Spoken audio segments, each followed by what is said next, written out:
Hello and welcome back to another video on my channel.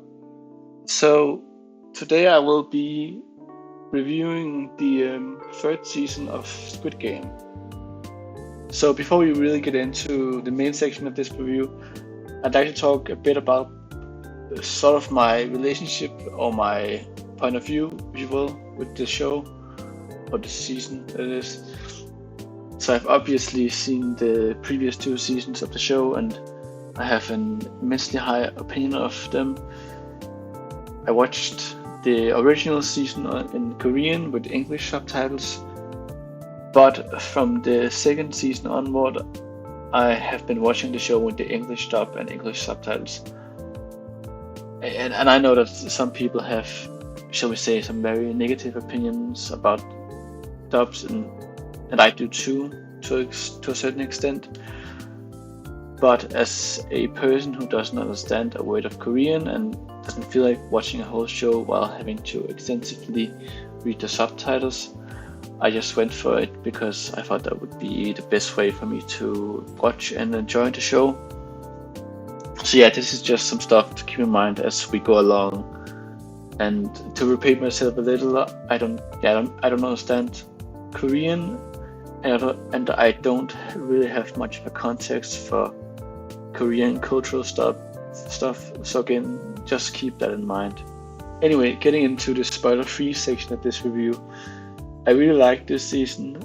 It's still probably the worst season of the show for me, but that's really just a testament to how good this show really has been. Again, I have this experience from watching the show with an English dub, which means that the dialogue probably seems worse than it actually would have been if it had been in Korean. There are still a few points of contention for me, though mainly that I thought it suffered a bit too much from being the second part to a season 2. That I was really disappointed by the ending, which I will get into a bit more later on. Still though, I thought the show was very well acted. No Yul, I hope I'm pronouncing that right, whom we were introduced to in season 2, might just be my favorite character in the whole series. And the games we were introduced to this season were some of the best in the whole series, in my opinion. Anyway, so now I will be moving into spoiler territory. So for those of you who haven't watched it and want to see it, please watch it before you go on with this review. So I'll start off by talking a bit about the hide and seek game, the fourth game, and this sort of iteration of Squid Game, which is, according to the wiki, apparently supposed to be the 37th Squid Game. So just go with that. Yeah, I really love this game. I think for me it's probably the best and most exciting game since the Glass Bridge game in season 1. It's unique in that it's the only game we've seen so far where killing other players is a direct objective of the game. It's a bit reminiscent of the marbles game from season 1, where 2 players would play a game of marbles and the loser would be eliminated. Yeah, I don't actually know how marbles really works in like the technical details, but that's the gist of it. And it's also the only game and one of the few times in the series where we see the guards actually keep the players' weapons. At least to one of the teams in this instant. The only other times I can think of where something like that happened would be at the dinner before the final game in season 1 and later this season when Inho gives Ji-hoon his dagger. Anyway, moving on, let's talk a bit about the 222 situation. So for a little bit of context, Kim Jun-hee, again I hope I'm pronouncing that right, the original number 222 killed herself during the 4th game of this iteration of Squid Game, the 37th, which is the jump rope game, for those of you who are wondering. And in an extraordinary series of circumstances, her baby, who was born during the last game, the previous game, the before mentioned hide and seek game, um, and who had been saved by Ji-hoon in this game, was made the new number 222.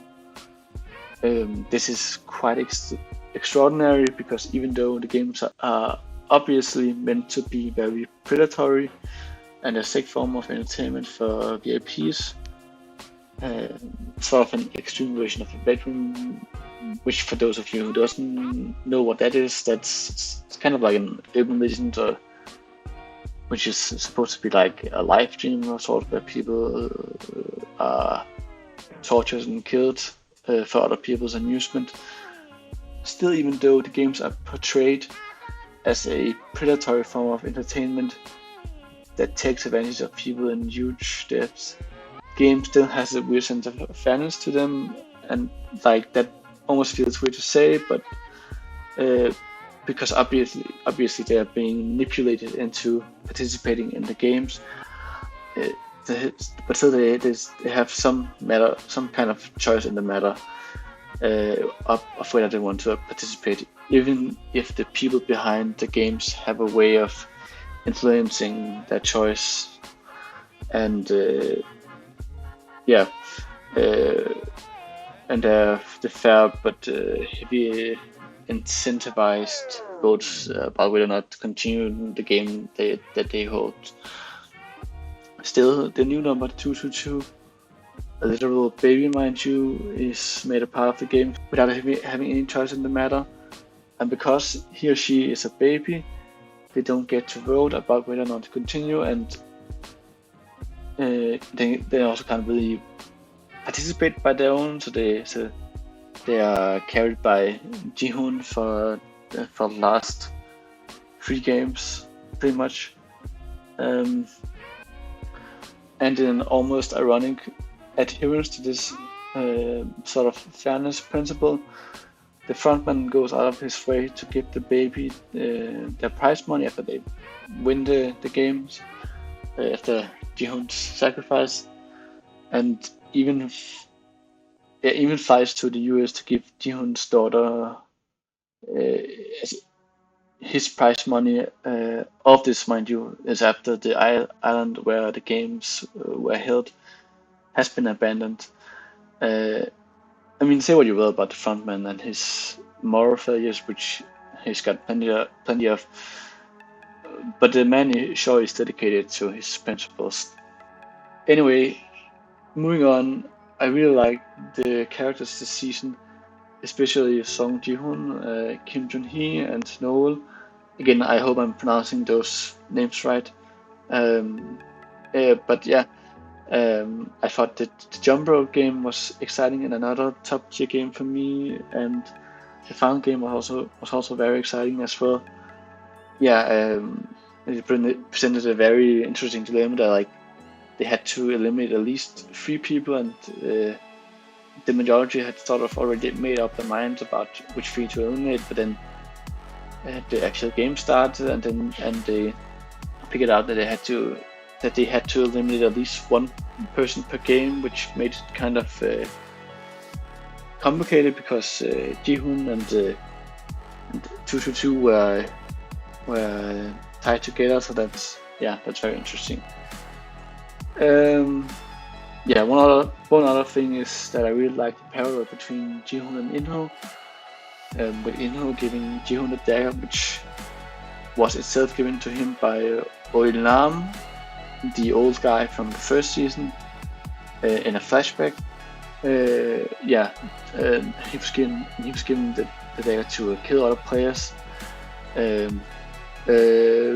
but he doesn't go through with it, and because he sees a vision of the girl from season 1, the one who dies just before the final game, telling him that he's a good person, and then we see before that we see the juxtaposition to In-ho just uh, yeah, killing all of the others, which kind of shows the difference between the two.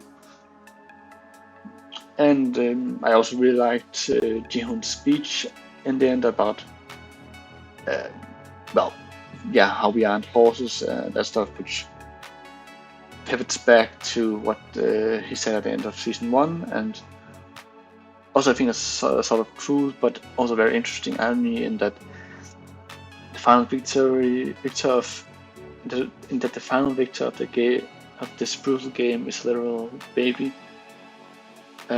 Yeah, I do have some issues with the season though. One is kind of a structured one, which I kind of mentioned a bit about earlier. Which is that it feels a bit like it's a half of a two-part season. That's like how a lot of the first movies in a two-part movie feel. And honestly, I think the best move would have been to make this season and season two into one long season. Another problem I have with it is which really weighs on me is that I am really disappointed in how the show ended. I wanted there to be some repercussions for the frontman and his guard, and that really doesn't come to pass.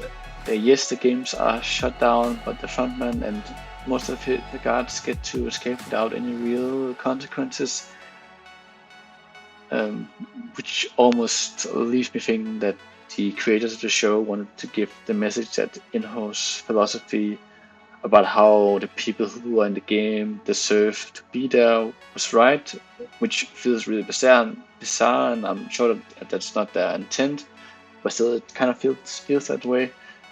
And at the very least, I thought that the frontman being arrested or killed would have given a sense of closure to the and that the people behind the games would face some sort of consequences, even if the games would probably come back later, just in a different location and run by slightly different people. But that's not what we got, and it does leave me a bit disappointed. Also, at the very end, they hint at a spin-off series about the Squid Games in the USA, which I honestly don't know how I feel about. But yeah, in summation, I really liked the season. Although I don't think it did a satisfying job in ending the show, it did tie up a lot of loose ends. But as mentioned before, I do have some problems with the ending itself. I still recommend watching it. Overall, I'd give it an 8 out of 10, and I would probably give the show as a whole a 9 out of 10. But that will be it for this review, though. Thank you very much for watching, and if you enjoyed the video, then please feel free to like it because it greatly helps out the channel, and to subscribe so you don't miss out on any of my future content. And if you want to watch more videos like this one, then check out the video on the screen. And without any further ado, I will see you next time. Goodbye.